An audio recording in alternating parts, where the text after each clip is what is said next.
그럼 교회에는 다양한 사람들이 존재하죠.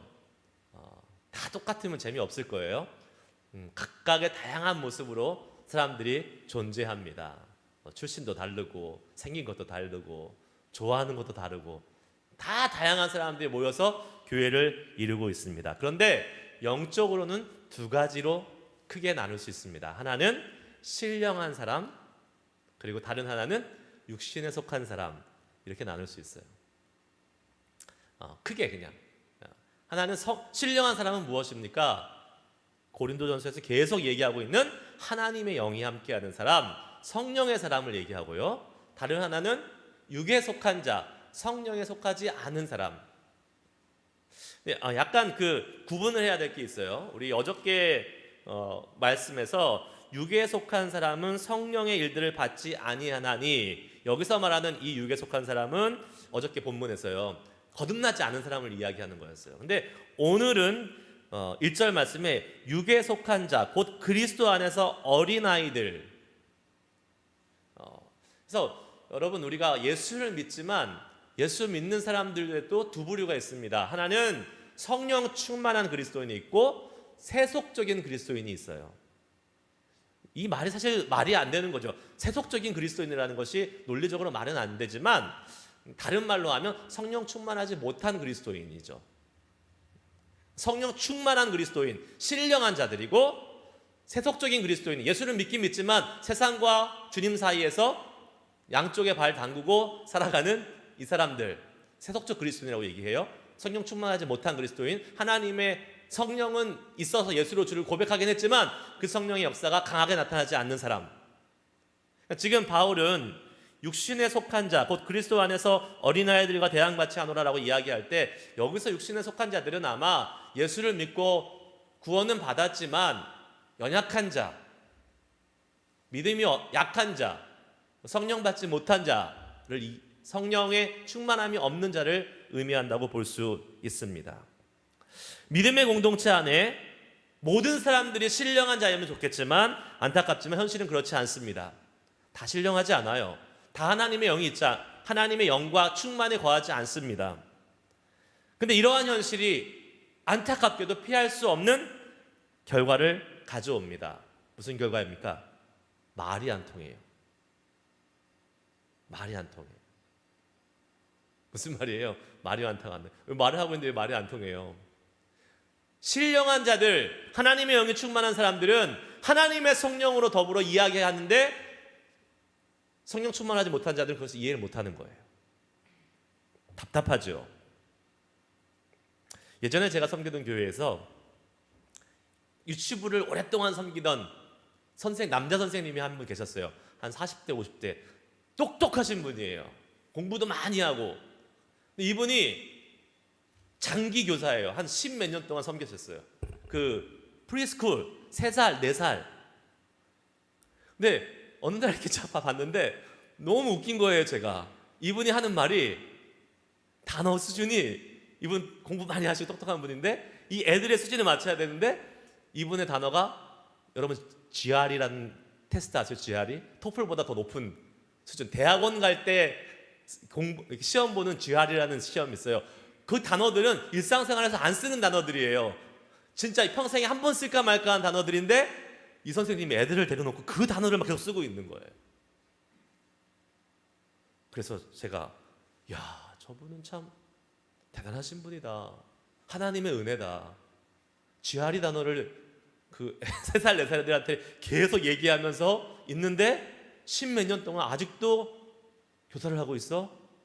이거야말로 하나님의 은혜다라고 생각이 됩니다. 열심히 섬겨요. 그런데 분명한 사실은 애들은 못 알아들어요. 애들은 못 알아들어. 자기는 열심히 얘기하지만 애들은 못 알아듣습니다. 저희 애들이 컸잖아요. 저희 애들도 고등학생, 중학생 되니까 영어에 훨씬 많이 노출되고, 어렸을 때야 저희 집에서 한국말을 쓰고 저희도 한국에 자주 보냈습니다. 매년 보내가지고 한국말 잊어버리지 않고, 그래서 매년 2달씩 여름에 보냈어요. 할아버지 집에, 할머니 집에. 그래서 갔다 오니까 말은 진짜 청산유수처럼 잘합니다. 그런데요, 이제 중학생, 고등학생 되면 아시잖아요. 완전히 뇌 구조가 영어로 바뀌기 때문에 한국말에 하긴 하지만 뜻을 모르는 거예요. 의미를 모르는 거예요. 그래서 저는 어떻게 하냐면 최소한 한자어 안 쓰고, 그러니까 플레인한 아주 평범한 한국말을 이제 쓰려고 노력합니다. 근데 저희 아내는 아직 그런 개념이 없는 것 같아요. 계속 한자어를 써요, 애들한테. 그럼 애들 못 알아들어요. 한자어 쓰면 못 알아듣죠. 그러면서 왜 못 알아듣냐는 식으로 막 얘기를 하는데 자기가 잘못한 거예요, 그거는. 그러니까 쉬운 말, 어렵지 않은 말로 이렇게 맞춰서 얘기해 주는 게 또 필요하죠. 물론 교육을 위해서는 또 어려운 말도 가끔은 쓰긴 해야겠지만, 바울이 딱 지금과 같은 상황으로, 이와 같은 상황으로 고린도 교인들을 대하고 있는 거예요. 바울은 성령 충만했어요. 신령한 자였죠. 그런데 고린도 교인들은 성령 충만하지 않았습니다. 육체에 속한 그리스도인들이었어요. 그러니까 아무리 신령한 것을 이야기해도 알아듣지 못하는 겁니다. 그래서 어떻게 한다 그랬어요? 어린 아이들과 같이 대한다라고 이야기했습니다. 그 모습이 2절에 내가 너희를 젖으로 먹이고 밥으로 아니하였노니 라고 말씀하고 있잖아요. 어린 아이들은 어떻게 해요? 애기들 젖 먹어야지 밥 먹이면 안 됩니다. 탈납니다. 큰일 납니다. 아무리 맛있는 음식이 있고 아무리 좋은 음식이 있어도 애기는 젖을 먹어야 돼요. 젖으로 공급해 줘야 되는 겁니다. 바울이 지금 그 같은 상황에 있는 거예요. 아직 수준이 낮기 때문에 밥을 줘도 소화를 못 시키고 오히려 탈이 나는 거죠. 그래서 젖을 줄 수밖에 없는 거죠. 너무 안타까운 상황 아니겠습니까, 여러분? 물론 맞춤 교육을 해야 돼요. 그래서 젖 먹을 아기들은 젖을 줘야 됩니다. 하지만 이 아기가 5년, 6년 지났는데도 계속 젖 먹고 있으면 얘는 비정상이에요. 얘는 잘못된 애예요. 발달이 되지 않은 애입니다. 성숙하지 못한 자들이기 때문에 젖만 먹일 수밖에 없었던 바울의 안타까운 현실을 우리는 볼 수 있어야 됩니다. 히브리서 5장 13절 14절 말씀에 이런 말씀이 있습니다. 다 같이 읽겠습니다. 시작. 이는 젖 먹는 자마다 어린아이이니 의의 말씀을 경험하지 못한 자요 단단한 음식은 장선한 자의 것이니 그들은 지각을 사용함으로 연단을 받아 선악을 분별하는 자들이니라. 아멘. 믿으십니까? 바울이 왜 이 고린도 교회 사람들을 어린아이 취급하며 젖만 먹여야 했을까요? 성숙하지 못했기 때문에, 믿음이 자라나지 못했기 때문에, 아직도 육신에 속한 세속적인 그리스도인이었기 때문에 이들에게는 아무리 영적인 것을 이야기해도 깨닫지 못하기 때문에 젖만 먹이면서 양육할 수밖에 없었다고 회고하고 있습니다. 자, 바울이 무슨 근거로 그들을 그렇게 대해야 됐을까요? 그 미성숙하고 유치한 어린아이 수준에 머물러 있다라는 확실한 증거가 있는데 그것이 뭡니까? 오늘 말씀에 의하면 3절에 보면요, 너희는 아직도 육신에 속한 자로다. 너희 가운데 뭐가 있어요? 시기와 분쟁이 있으니 어찌 육신에 속하여 사람을 따라 행함이 아니리요. 시기와 분쟁이 있으면 뭐라고요? 유치하다, 애기다, 젖만 먹을 수준밖에 되지 않다라고 이야기하고 있는 것입니다. 그렇죠, 여러분. 애들 보세요. 먹을 거 하나 놓고 다툽니다. 근데 여러분, 먹을 거 놓고 다퉈요? 이제는 안 먹는 게 나아. 살찌니까 또 먹어. 이렇게 얘기하죠. 어른 돼서 먹을 거 가지고 다투는 사람은 없습니다. 근데 애들은 다퉈요. 왜요? 성숙하지 못하기 때문에. 유치한 미성숙한 사람들은 다른 사람을 이해할 수 있는 마음의 여유가 없습니다. 성숙하지 못해요. 마음에 들지 않으면 그냥 갖다 들이받는 겁니다. 싸우는 거예요. 툭 쳐서 살자고 먹을 거 하나 가지고 덤비는 거예요. 문제는 뭡니까? 고린도 교회 교인들이 복음을 받은 지가 꽤 오랜 시간이 지난 것 같은 뉘앙스가 지금 보여요.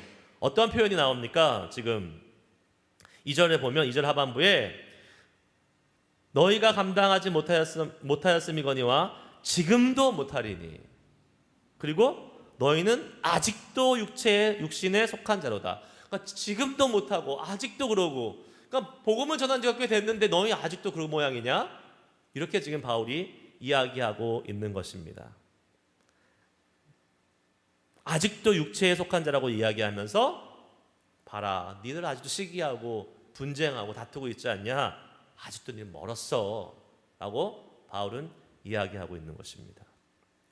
여러분, 시기하는 것 유치한 것 같지만요, 우리 인간의 마음속에 있는 아주 기본적인 죄악 중에 하나입니다. 시기. 여러분 없으세요? 시기심? 남이 잘 되면 좋아요? 박수 막 쳐주고 잘 됐다 그러십니까? 배 안 아프세요? 배 안 아파야 되는 게 원래 맞지만 배가 좀 아픈 게 사실은 우리 사람이 갖고 있는 그런 좀 못된 마음인 것 같아요. 약간은 그냥 기쁘지만은 않은 것 같아요. 그래서 정말 성숙한 사람은요, 슬픔은 같이 슬퍼할 수 있대요. 그냥 슬픔은 저 사람이 안 된 일을 당했잖아요. 그러면 그냥 그래 안 됐으니까 내가 품어주고 같이 해줄 수 있어요. 근데 정말 성숙한 사람은 남이 기쁨이 생겼을 때 그 기쁨을 진짜 자기처럼 기뻐하는 사람이 정말 성숙한 사람이라고 이야기를 하더라고요. 그렇죠? 왜요? 남은 잘 되고 있는데 내가 굳이 기뻐하지 않아도 될 것 같고 괜히 좀 배도 아플 것 같고, 그런데 정말 그 남의 기쁨을 나의 기쁨으로 갖고 같이 축하해 줄 수 있으면 그 사람은 성숙한 사람이라고 볼 수 있는 것입니다. 남이 잘 되고 남이 좀 좋은 일 생기면 그냥 아무 조건 없이 좀 기뻐해 주면 안 될까요, 우리? 근데 꼭 그래요. 누가 좀 잘 되고 열심히 하고 또 주님 안에서 은혜 받는 걸 보면 그런 분들 꼭 있어요. 뒤에서 지 혼자 은혜 받나? 저렇게 설쳐 막 이렇게 얘기하는 분들이 꼭 있습니다. 열심히 주를 위해서 은혜 받아서 봉사하잖아요, 사람들이. 그러면 꼭 이래요. 봉사하는 거 좋지. 그런데 말이야 하면서 사족을 답니다, 거기다가. 그런데 말이야는 뭐예요? 마음에 안 든다는 거예요. 마음에 안 든다는 거야. 그리고 그 사람이 갖고 있는 사소한 약점, 사소한 실수를 계속 파고 잡고 늘어지는 사람들이 있어요. 그런데 자기가 좋아하는 사람한테는 안 그래요. 내 편이라고 생각하는 사람들, 언제나 내 옆에서 같이 있고 나랑 같이 교제하고 나랑 마음이 잘 맞는 사람이 열심히 하고 뭐 잘하는 거 보면 그래 쟤는 열심히 해, 너무 훌륭해, 너무 멋져. 그런데 나랑 좀 맞지 않거나 불편한 사람이거나 이런 사람들이 열심히 하고 잘하고 은혜 받고 하는 모습을 보면 꼭 뭐라고 합니다. 비판합니다. 여러분, 이거 아주 못된 겁니다. 세상에서는 하는 아주 못된 짓이에요. 이건 못된 짓거리예요. 이거는 진짜. 그러면 안 돼요, 우리. 근데 이 세상에서 나는 이 못된 짓거리가 교회 안에도 들어온다는 사실이에요. 육신에 속한 자들 때문에 이런 일이 벌어진다는 거예요. 그러니까 성령 충만한 사람들, 하나님의 영으로 가득 차 있는 사람들은 그렇게 안 합니다. 그런데 육신에 속한 그리스도인들이 이 못된 짓을 교회 안에서 똑같이 하고 있는 거예요. 시기와 분쟁을 조장하는 사람들이 있다라는 겁니다. 여러분은 못 보셨나 봐요. 전 많이 봤는데. 은혜로운 교회에 오랫동안 다니셨어요. 여러분 못 보셨죠? 저는 되게 많이 봤어요. 없는 말 만들어내고 확인되지 않은 것을 마치 사실인 것처럼 이야기하고 떠벌리는 사람들 많이 봤습니다. 교회 안에요. 그리고 그것이 문제가 돼서 아무것도 아닌데 갑자기 이만한 눈덩이가 돼가지고 교회를 어려움에 빠뜨리는 경우도 봤습니다. 여러분, 이러한 것들을 예방하기 위해서 우리에게 필요한 것이 무엇일까요? 무엇일까요? 이게 다 영적인 부분이잖아요. 영적인 부분이에요. 그 사람은 그냥 자기가 하고 싶은 대로 이야기하는 거겠지만 아니에요. 성령 충만하지 못하기 때문에 뭐가 틈탄 겁니까? 사단이 틈탄 거예요. 그러니까 성령 충만은 옵션이 아니에요. 우리가 성령으로 충만하지 않은데 뭐가 들어와요? 사단이 들어오는 거예요. 사단이 들어와서 그 사람의 마음을 계속 유혹합니다. 템테이션을 주는 거예요. 이렇게 해라, 이렇게 해라, 이렇게 해라. 그러니까 이것을 막기 위해서 우리에게 필요한 것은 첫 번째는 철저한 영적으로 대적하면서 깨어 있을 수 있는 기도하는 사람이 되어야 된다는 겁니다. 기도하지 않으면 이 사단의 이 공격을 막을 수가 없어요. 그러니까 영적으로 대적하는 기도를 하셔야 돼요. 내가 알던 모르든 눈에 보이지 않죠. 하지만 하나님, 내가 이 사단의 세력으로부터 나를 지켜주시고 이 더러운 사단의 세력은 예수 그리스도 이름으로 물러가라. 계속 선포하고 나의 신앙과 우리 교회를 지키기 위해서 영적인 대적 기도를 계속 할 수 있는 영적인 기도의 사람들이 되어야 됩니다. 그게 실질적인 방법이라면 근본적인 해결적인 방법이 있죠. 뭡니까?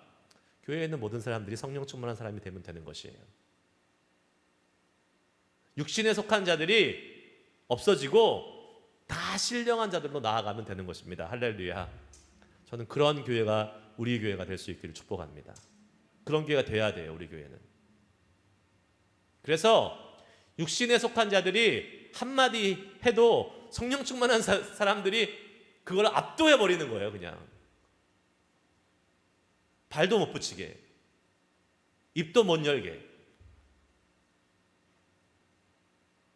그 중심에 그 앞장서시는 분들이 여러분이 돼야 되는 것입니다. 할렐루야.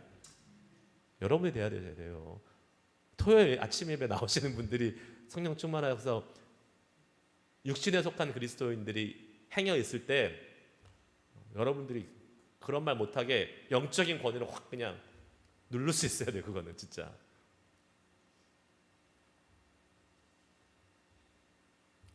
(4절에서 5절) 말씀에 보면요, 이런 말씀이 나옵니다. 어떤 이는 말하되 나는 바울에게라 하고 다른 이는 나는 아볼로에게라 하니 너희가 육의 사람이 아니리요. 그런즉 아볼로는 무엇이며 바울은 무엇이냐? 그들은 주께서 각각 주신 대로 너희에게 하여금 믿게 한 사역자들이니라. 여러분, 이렇게 앞에 말한 그런 시기함으로 인해서 생겨나는 결과가 뭡니까? 분쟁입니다. 파벌, 당파예요. 누구 파. 이렇게 이익 집단을 만들고 자신의 파를 만들어 버립니다. 고린도 교회도 마찬가지였습니다. 바울파와 아볼로파가 있었던 것 같아요. 바울은 이 얘기를 듣고 기뻐하지 않았어요. 그래도 내 파가 있네. 고린도 교회에 파가 생겼는데 내 파가 있네 하고 바울이 기뻐하지 않았어요. 바울은 성령 충만한 사람이었기 때문에 파가 생겼다는 것 자체가 지금 교회가 건강하지 못하다는 것을 알고 있었던 것이지요. 육신에 속한 사람은 자꾸 파를 만듭니다. 내 파를 만들려고 그래요. 내 사람을 만들려고 그래요. 교회에는 내 사람 만들면 절대 안 됩니다. 큰일 납니다. 교회는 예수님의 사람만 있어야 돼요. 교회에 목사파가 있어서는 안 돼요. 교회에 제일 많이 생기는 게 뭡니까? 목사파, 목사 반대파. 교회가 딱 그렇잖아요. 목사파가 있고 목사 반대파 있는 게 교회의 현실이에요. 건강하지 못한 교회죠. 왜 그럽니까? 왜 파가 생깁니까? 다 유치하니까 어린아이와 같으니까 그런 거예요. 여러분, 여러분 우리 조국을 생각했을 때 한국의 가장 큰 문제가 뭔 것 같으세요, 여러분? 저도 한국 뉴스 안 본 지가 되게 오래됐어요. 너무 한마디로 좀 보기 싫어요. 한국 뉴스 보면 신나는 일이 별로 없어서. 근데 제가 볼 때 가장 큰 문제가 하나는 극명한 이념 대립인 것 같아요. 좌파와 우파에 완전히 이제 나라가 반으로 딱 갈려 있는 그러한 상황. 좌파 우파란 말은 좀 안 좋은 것 같아요. 진보와 보수, 이게 좋은 것 같아요. 진보와 보수가 딱 완전히 극명하게 갈렸잖아요. 우리 얼마 전에 대통령 선거 끝났는데 이렇게 흥미진진한 대통령 선거 처음 본 것 같아요. 어떻게 그렇게 1%도 안 되는 차이로 대통령이 당선될 수 있습니까? 그 말은 뭐예요? 국민의 절반의 지지는 못 받는다는 얘기잖아요. 그러니까 갈 길이 지금 멀어요. 한국은 너무 위태로운 상황에 있는 거예요 지금. 그래서 우리 기도 많이 해야 됩니다. 조국을 위해서. 정말 미안한 말이지만 한국은 정치 선진국은 아직 아니잖아요. 그렇죠? 그래서 이렇게 미국처럼 공화당, 민주당이 딱 나눠져서 정말 서로 이렇게 견제하고 상생하면서 이렇게 가는 그러한 정치 선진국이 아니에요. 제가 너무 우리 한국을 좀 낮게 보는지 몰라도 이런 표현 있잖아요. 패거리 정치. 한국은 아직도 패거리 정치 하고 있는 것 같은 생각이 좀 들어요. 무조건 다른 당에서 이야기하면 반대부터 하고 보는 거죠. 뭐 그 정책이 좋던 안 좋던, 예를 들면 뭐 무슨 당이 다른 당에 이렇게 정책을 내면 좋다고 얘기한 걸 본 적이 없어요. 항상 나쁘대요. 제가 볼 때 좋은데, 좋은 건 좋다고 얘기해야 되는데. 이렇게 극명하게 갈려있는 사람들의 마음을 하나로 합할 수 있는 것은 예수 그리스도의 복음밖에 없다고 저는 믿습니다. 다른 게 그것을 합해줄 수가 없어요. 근데 지금은 너무 극명하게 갈려서 그리스도의 복음조차도 지금 합하는데 애를 먹고 있어요. 지금 그만큼 심각하게 골이 파져 있다라고 얘기합니다. 교회에 와서 성도들이 자꾸 얘기한대요. 목사님들한테. 목사님은 어디 파예요? 노선을 분명히 하세요. 왜 목사가 노선을 분명히 합니까? 뭐 진보면 어떻고 보수면 어떻고, 그게 뭐가 중요해요. 그리고 교회에서 그런 얘기 하면 안 되죠. 사실은 다 정치적 노선이 다른데, 근데 막 와서 얘기하라는 거예요. 저는 어떤 파일까요? 저는 어떨 것 같아요? 제 성향상 진보? 보수? 어딜 것 같아요? 네? 보수요? 안 알려드려요. 저는 파 없습니다. 네. 전 중도파예요. 이게 제일 안전하잖아요. 전 중도파예요. 가운데 있어요. 그냥 예수파 하시기 바랍니다. 그럼 간단한데 뭘 이렇게 뭐 진보니 보수니 나눠가지고. 교회에는요 절대로 파가 있어서는 안 됩니다. 그런데요 이제 교회 사역을 하다 보면 파가 생겨납니다. 왜요? 사역들이 이제 다르기 때문에 그래요. 찬양하는 사역이 있고, 식당에서 봉사하는 사역이 있고, 뭐 구제하는 사역이 있으니까 이게 사역이 다르니까 파가 생겨날 수밖에 없어요. 근데 파가 안 생겨나야 되는데 성숙하지 못하니까 우리들이 이제 그렇게 그런 일들이 벌어지고요. 그래서 이 사역팀들 사이에서 갈등이 생겨나는 것을 보게 됩니다. 제가 심지어 어떤 경우까지 봤냐면요. 어디야 거기가? 아틀란타에서 사역할 때 아틀란타에서 제일 큰 교회였어요. 근데 큰 교회는 찬양팀이 많잖아요. 주일 찬양팀, 뭐 수요 찬양팀, 금요 찬양팀 있는데 이 찬양팀이 각각 자기 악기를 사요. 각각 자기 마이크를 사요. 그리고 다른 찬양팀 못 건들게 해요. 이게 말이 되는 일입니까 이게? 그러니까 교회에 돈이 많으니까 쓸데없는 짓 하는 거예요. 왜요? 자기 사역팀이 중요하다고 생각하는 거예요. 남의 사역팀이 와가지고 내 거 쓰고 뭐 이렇게 하면 기분 나쁘고 귀찮고 번거로우니까 에이 그냥 따로 사, 이렇게 돼버리는 거예요. 이거는 말이 안 되는 일입니다. 주님을 위해서 모든 사역팀들이 서로 협력하고 하나가 돼서 나아가는 것이 우리에게 필요하지, 그런 식으로 사역하는 것은 덕도 안 되고 성경적으로도 맞지 않고, 그런데 그런 일들이 벌어지고 있더라고요. 교회 내에서. 이게 다른 얘기 아닙니다. 세상 얘기 아닙니다. 교회 내에서 일어나는 일입니다. 그런데 바울은 뭐라고 얘기합니까? 7절에 보니까 한번 읽어보세요. 7절 다 같이 6절 7절 같이 읽겠습니다. 시작. 나는 심었고 아볼로는 물을 주었을 때 오직 하나님께서 자라나게 하셨나니 그런즉 심는 이나 물 주는 이는 아무것도 아니로되 오직 자라나게 하시는 이는 하나님 뿐이니라. 아멘. 바울은 얘기해요. 나는 심었고 아볼로는 물을 주었고, 그런데 뭐라고요? 나는 뭐라고요? 아무것도 아니로되, 심는 이나 물 주는 이는 아무것도 아니다. 오직 자라나게 하신 이는 하나님 뿐이시다. 아멘. 이거 중요한 사실입니다. 왜 내 팀, 왜 내 사역, 왜 내가 하는 일이 중요하다고 생각합니까? 내가 거기서 지분이 있기 때문에 그래요. 내가 아무것도 아니라고 생각하면 내가 요구할 것도 없고 내세울 것도 없고 내 이익을 추구할 것도 없습니다. 아무것도 아니라고 생각해. 내 이익관계가 하나도 없기 때문에 그 사역으로부터 자유로울 수 있어요. 그냥 봉사만 할 수 있는 거예요. 그런데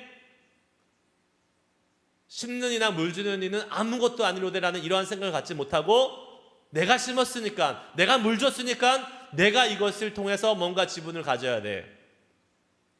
내 사역이 중요해. 특히 이제 교회에서 되게 중요하다는 사역들 있잖아요. 중요해 보이는 사역들. 교회에서 중요하지 않은 사역이 어디 있습니까? 다 중요하지. 그런데 중요해 보이는 사역이 있어요. 성가대, 찬양팀, 선교팀, 구제팀 이런 거 되게 중요해 보이잖아요. 그러면 막 그 사역팀에서 자기 사역팀을 막 이렇게 밀어주거나 생각해주지 않으면 막 화내고 막 그럽니다. 잘못된 거죠. 아무것도 아니에요. 성가대, 찬양팀, 선교팀, 예배팀 아무것도 아니에요. 아무것도 아니잖아요. 오직 하나님이 영광 받으시는 겁니다. 오직 하나님이 하시는 겁니다.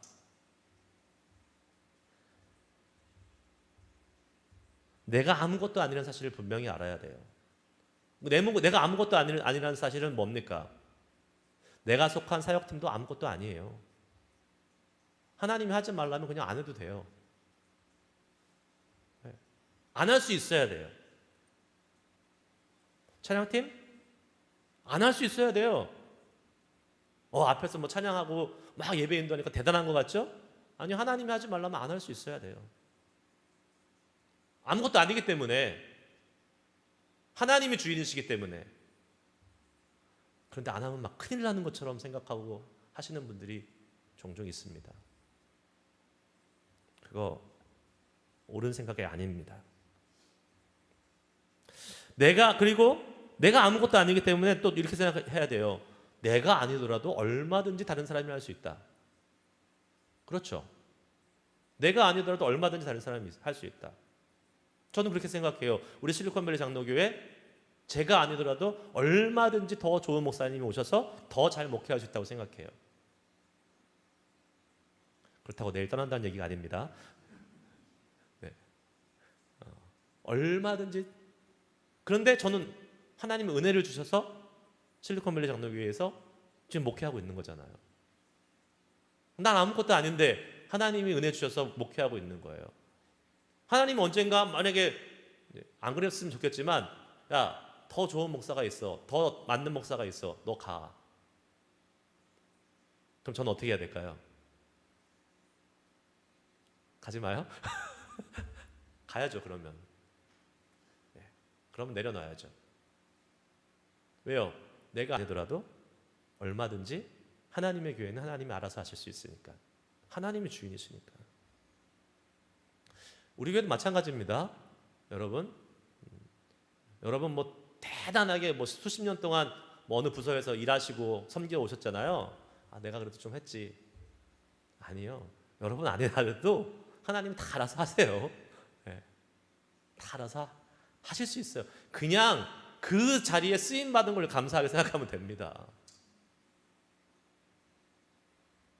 이제 우리 교회에 보세요. 새로운 사람들이 이제 와서 정착을 하게 되면 새로운 사람들이 여러 사역 부서에 가서 일을 할 겁니다. 근데 나보다 잘하는 사람이 와요. 예를 들면 이제 예를 들어 볼게요. 제가 이제 찬양 이제 인도를 하는데 저보다 찬양을 더 잘해요. 인도를 너무 잘해요. 그럼 어떻게 해야 될까요? 전 내려놔야 돼요. 그 사람이 하게 해야 되는 거예요. 근데 왜 못하는지 아십니까? 그동안 내가 해왔던 게 있으니까. 사람들이 그렇게 얘기해요. 아우, 집사님, 권사님 아니면 집사님 아니면 이거 못해요. 아니에요.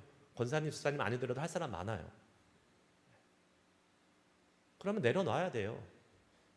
더 잘하는 사람, 더 은사가 있는 사람, 더 달란트가 있는 사람이 주를 위해 더 잘할 수 있도록 기회를 열어줘야 되는 겁니다. 그게 올바른 교회의 모습이에요. 분명히 앞으로 우리 교회엔 종종 그런 일들이 생길 겁니다.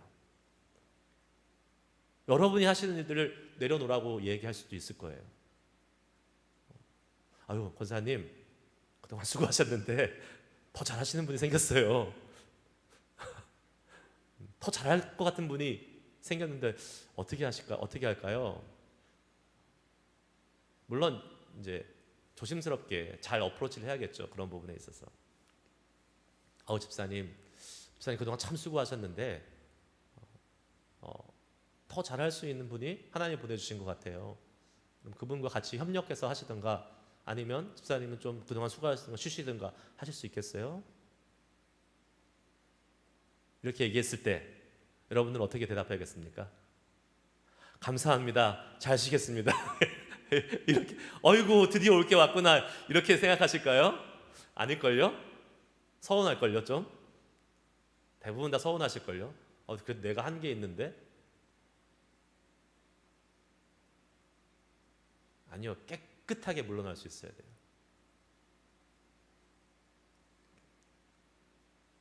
그리고 더 나는 돕는 조력자로서 도울 수 있어야 되는 겁니다. 하나님의 교회를 위해서 교회가 세워져 가는 데 있어서 이러한 동역의 모습 이런 게 필요한 거예요. 그래서 8절 9절의 말씀이 뭐라고 얘기합니까? 자, 한번 읽겠습니다. 시작. 심는 이와 물주는 이가 한 가지나 각각 자기의 일한 대로 자기의 상을 받으리라. 우리는 하나님의 동역자들이요 너희는 하나님의 밭이요 하나님의 집이니라. 아멘. 반드시 기억해야 될 것, 우리는 뭐라고요? 하나님의 동역자들이다. 파가 아니라 경쟁하고 시기하는 게 아니라 우리는 하나님의 동역자들이에요. 사역자들이 많고 사역팀들이 많고 교회에서 리더들이 많이 세워지는데 파가 아니에요. 경쟁하는 게 아니에요. 서로 하나님을 위한 동역으로 나아가는 겁니다. 주를 위해 같이 함께하고 있는 동지들이에요. 동지라는 말이 사실 더 와닿죠. 동지 같이 다른 모습으로 섬길 수 있지만 분명한 한 가지 사실은 목적은 같다는 것입니다. 그러므로 성경에서 교회에서 사역을 하는 데 있어서 누군가를 시기하고 미워하고 질투하는 것은 성경적이다, 비성경적이다? 비성경적이다. 유치하고 어린아이와 같은 일이다. 더 나아가 교회에서 싸우는 것은 아주 잘못된 것이다. 그러니까 성도들은 또 하나님의 밭이라 그랬잖아요. 하나님의 집이라 그랬어요. 밭이고 집인데 누구의? 하나님의 밭이고 하나님의 집이라 그랬어요. 내 밭이 아니고 내 집이 아니에요. 하나님의 밭이고 하나님의 집이라 그랬어요. 성도들이, 교회들이, 이 교인들이. 자, 밭은 열매를 소출을 내고 집은 편안히 와서 쉬고 안식을 주는 제공해주는 이익이 있는 곳이에요. 그런데 이것이 뭐라고요? 우리의 것이 아니라 누구 것이라고요? 하나님의 것이라. 내가 열심히 해서 만들어내고 내가 열심히 누리는 것이 아니에요. 하나님이 만들어내 주시는 것이고 하나님이 허락해 주시는 것이라는 것입니다. 내 것 없습니다. 내 집은 없습니다. 모두 하나님이 주신 은사와 은혜로 섬기는 것임을 기억해야 될 줄 믿습니다. 그러면요, 여러분 주님을 섬기는 게 얼마나 기쁜지 아십니까? 자유로운지 아십니까? 내가 뭔가 맡아서 할 때 부담스럽잖아요. 부담스러워, 힘들어. 이거는 아직 내가 하려고 그래서 그래요. 하나님이에요. 주인이 하나님이시라고요. 하나님이 하시는데 내가 숟가락 얹는 거예요. 얼마나 편해요. 숟가락만 얹는데. 그렇게 사역해야 되는 거예요. 근데 내가 그걸 다 짊어지고 내 힘으로 막 하려고 막 하다 보니까 안 되는 거잖아요. 그러니까 시기가 생기고 또 질투가 생기고 다른 사람보다 잘해야 되는데 저기는 저렇게 했는데 이렇게 하면 안 되는데.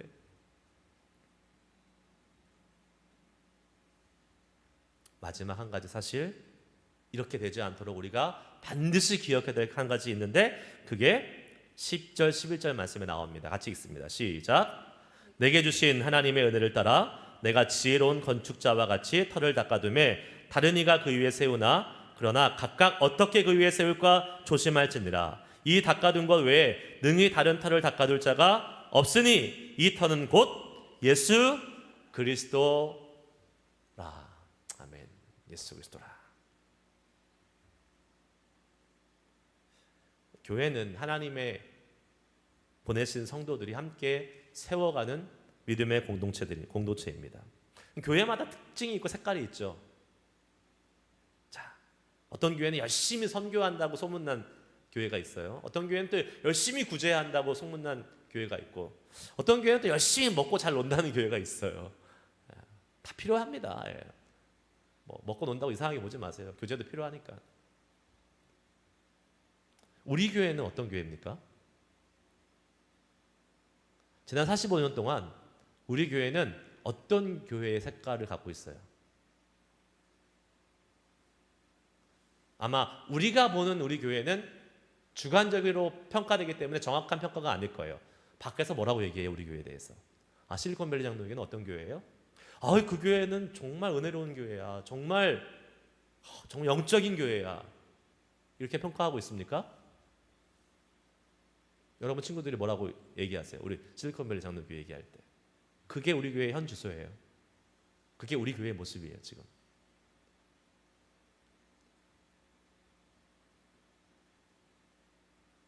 각각의 모양이 있는데요. 여기 보니까 바울이 뭐라고 얘기하냐면, 그러나 각각 어떻게 그 위에 세울까 조심하라 라고 얘기하고 있어요.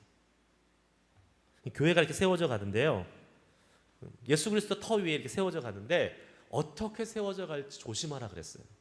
그 말은 뭡니까? 그냥 아무렇게나 막 세워가면 안 된다는 거예요. 교회가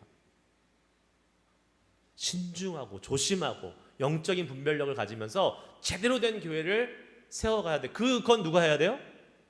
바울과 아볼로 같이 성도들이 세워가는 겁니다. 그거는. 그러면서 중요한 사실을 전합니다. 뭘 전합니까?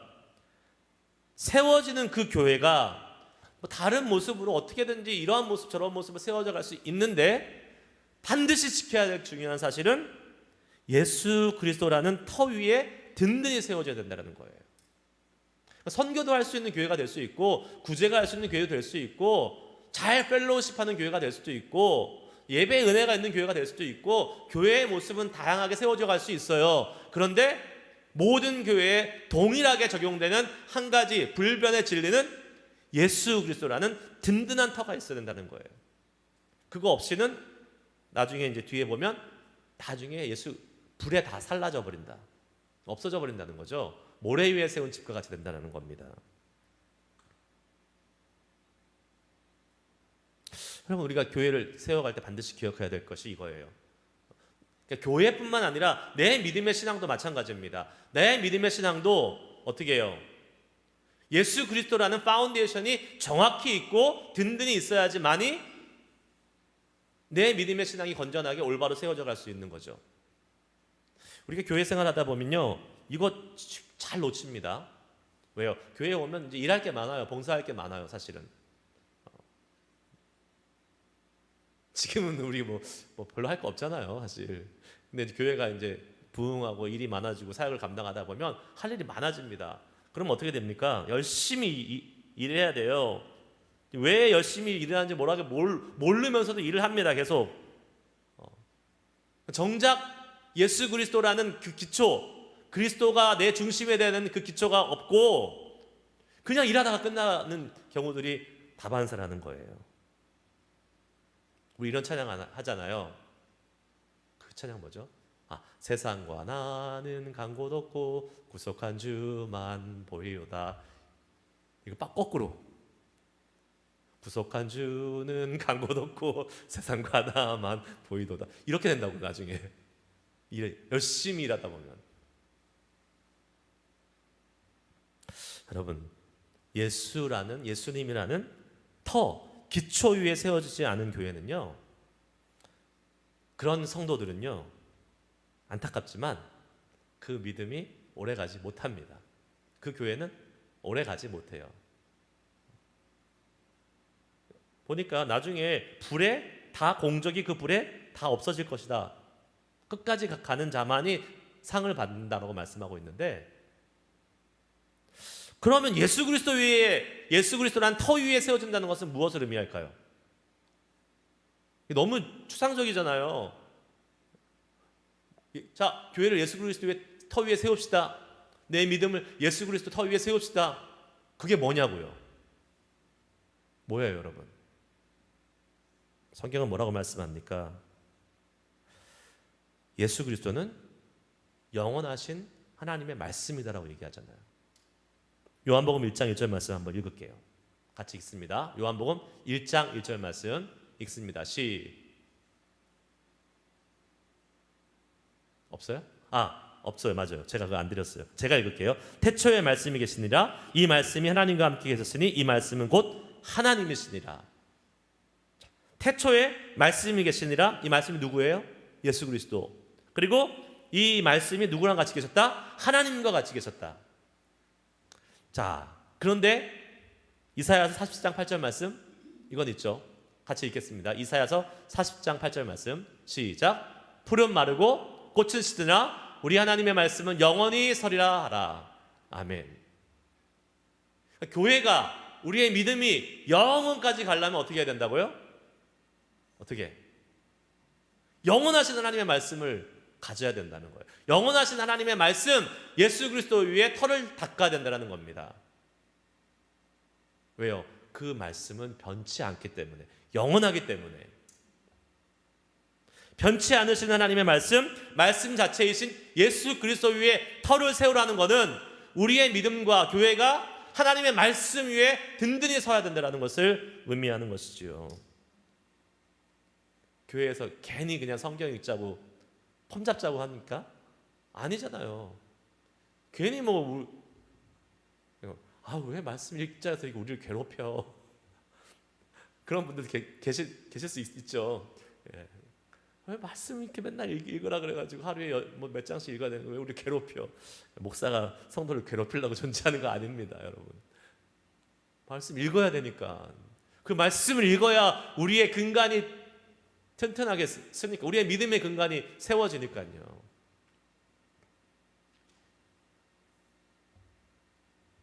그래서 성경 읽자고 하는 거예요. 제가 말씀드렸잖아요. 우리 교회에 출석하면서 교회에서 하자는 대로만 하면 1년에 성경 일독은 무조건 하는 교회라고, 우리 교회는. 따라와야죠, 물론. 따라와야죠. 1년에 성경 일독하는 교회 다니고 싶으세요? 1년에 성경 하나도 안 읽는 교회 다니고 싶으세요? 어떤 교회 다니고 싶으세요? 1년에 성경 일독은 해야죠. 2독, 3독 하시기 바랍니다. 아멘 안 하시네. 그건 좀 투머치예요? 하실 수 있어요. 여러분들은 리타이어 하신 분들 많잖아요. 일하시는 분들은 일독만 해도 제가 오케이, 수고하셨습니다. 리타이어 하신 분들은 적어도 좀 목표를 높게 2독, 3독은 잡고 하셔야 됩니다. 충분히 하실 수 있어요. 우리 구약 역사서 읽고 있는데 읽으시면 많은 유익이 있을 줄 믿습니다. 아멘. 안 하시는 분들 혹시 계시다면 지금부터라도 시작하시기 바랍니다. 제가 사실은 지나간 건 다 잊어버리려고 했잖아요. 근데 기회를 드릴게요. 일주일밖에 안 지났으니까 못 읽으신 분들은 이번 주말에 다 읽으세요. 그리고 다음 주부터 다시 이제 스케줄대로 시작하시면 될 것 같습니다. 기도하시겠습니다. 오늘 좀 시간이 많이 갔네요. 자, 오늘 말씀 들었는데 우리 또 말씀 붙잡고 함께 기도하도록 하겠습니다. 여러분은 신령한 자세요? 육신에 속한 그리스도인이세요? 여러분만이 아시겠죠? 근데 육신에 속한 그리스도인으로 남아있으면 나에게 엄청난 손해일 뿐만 아니라 교회에도 덕이 되지 못합니다. 하나님, 신령한 그리스도인 되기 위해서 하나님의 영이 충만한 자가 되기를 소망합니다. 나를 성령으로 충만하게 해주시옵소서. 우리 교회에 바울파, 아볼로파 있지 않도록 하나님, 우리는 예수 안에서 하나 된 그리스도의 공동체 될 수 있기를 소망합니다. 그리고 나는 주님을 위해서 일하지만 나는 아무것도 아닙니다. 내가 내세울 거, 내가 지분 가질 거 하나도 없고 오직 주님만이 일하시는 교회, 주님만이 영광 받으시는 교회. 그래서 우리는 예수님이라는 이 진리의 말씀의 터 위에 모두가 다 함께 서서 동역자로 나아갈 수 있는 그런 우리 될 수 있도록 인도해 달라고 함께 오늘 말씀 기억하면서 기도하도록 하겠습니다. 기도하시겠습니다. 하나님